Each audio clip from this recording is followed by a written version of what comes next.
information. This is super valuable for everyone listening. He's mentioning this guy, Alex HAMZA. He's the author of this purple book behind me, Alex HAMZA, and he's worth like over 100 million. And his advice is so good, and he talks about that if you're not successful, it's because you only lack three things: beliefs, traits, and skills. And for a lot of people, it's usually beliefs. Like if you have the traits and skills, for example, of hard work and focus, and you can sit down and be productive, for most people, it's actually the beliefs about money. So a fast belief I could tell you right now is, let's say someone who lives in India, and the average salary there is like $300. And so when he sees my videos on how to make 10K a month, it doesn't even register in his brain that it's possible for him, because no one he's ever known before, no one he ever walks past the street makes 10K a month. Here in India, we don't make 10K a month. That's his belief. Then when I tell him, okay, are there any Indian millionaires? And he starts thinking about all the guys he sees on TVs, the TV shows, the Bollywood actors and all those people. He's like, yeah.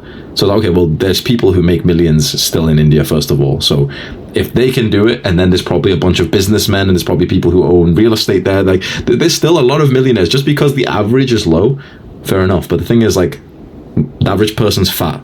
So does that mean that we should just think, yep, well, if the average person's fat, we should be fat? So that's just one example of the beliefs of my history of like the success beliefs that I had.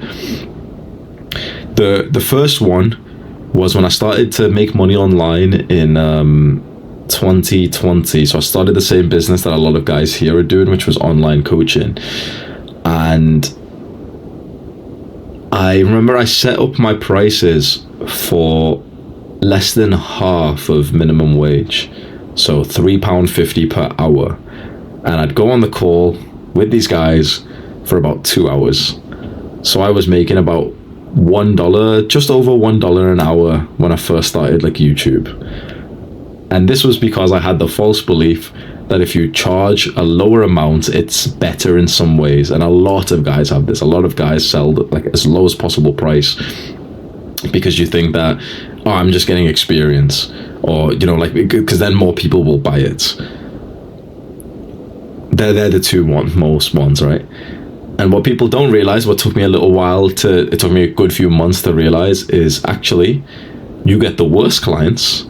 You actually get less clients, which is so interesting. When you charge less, you get less people buying. It's so fucking interesting. Like today, I just increased the price of Adonis Academy to $999 a month, to $1K a month. 3 people have bought it already. Every single time I've increased the price of Adonis Academy, it has not changed. Like this is a belief that all of us have right now. You would assume that if you had a higher price, that like it would drop how many people buy. Maybe a little bit. Honestly, maybe a little bit. About the same, like sure, like, the first day I released Adonis Academy for $99 a month, and 100 people bought it in one day. Sweet, right? So, okay, 100 compared to like the 3 people that buy it per day right now, right? But this is on the start of the release and everything, but when you increase the price, it makes up for any small difference in the quantity of people who buy. And it also means that usually better people buy. And it also means that you have less people that you need to help, so you can give each person better help. And so I didn't know this at the time. So I started online coaching, as a lot of guys here are actually getting into, or, selling products online. And I priced it just affordable. Let me get some experience, let me get some testimonials. That shit doesn't actually make that much of a difference. Honestly, it really doesn't. And so when I was like, it actually makes you kind of a worse coach or salesman, or it makes you a worse product, because when you don't profit as much, you will not make it into a better product. This is like key belief number 1 then reversed, is that when I started charging more, I actually gave a better service, and the clients got better results. It wasn't like the opposite way around, where you start by charging less and and then you gain the experience or anything. You have to start by charging more. That's when it hits you of like, oh fuck, I've got to give this guy's crazy value that he's paid for.